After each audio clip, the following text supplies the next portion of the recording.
तर नमस्कार मंडळी, मी तुमच्या सगळ्यांचा लाडका राज. सगळं आवरून निघालो होतो ऑफिसला. तेवढ्यात एक गोष्ट आठवली. कष्टाला पर्याय नाही, कष्ट केल्या बिगर भाकर तुकडा कसा मिळन. अरे माणूस कष्ट करतो म्हणून माणसाला मान असतो. स्वतःलाच मान देत पोचलो ऑफिसला.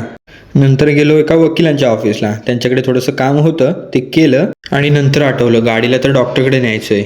मग तिला घेऊन गेलो डॉक्टरकडे. तर डॉक्टर म्हणाला सलाईन लावायला लागेल, 2 तास तरी ठेवायला लागेल. मग काय, काळजावर दगड ठेवून आलो परत ऑफिसला. नंतर गेलो तहसील ऑफिसला. तिथली 2-3 कामं आवरली. तेवढ्यात आला गाडीच्या डॉक्टरचा फोन. म्हणाले आता गाडीची तब्येत बरी आहे. मग निघालो सुंदरीला आणायला. मग बघितलं मित्राच्या कानात तरी इयरबड्स आहेत. म्हटलं हाच मौका आहे त्याला 4 शिव्या घालायचा. शिव्या घालून झाल्यावर समजलं इयरबड्स तर बंदच होते. मग काय गुपचूप बाईकला घेतलं ताब्यात आणि 120च्या स्पीडने निघालो ऑफिसला. मग काय बरेच दिवस लस्सी नाही पिली तर आम्हाला चैन पडते. व्यसन हो व्यसन. चला भेटू आता उद्या.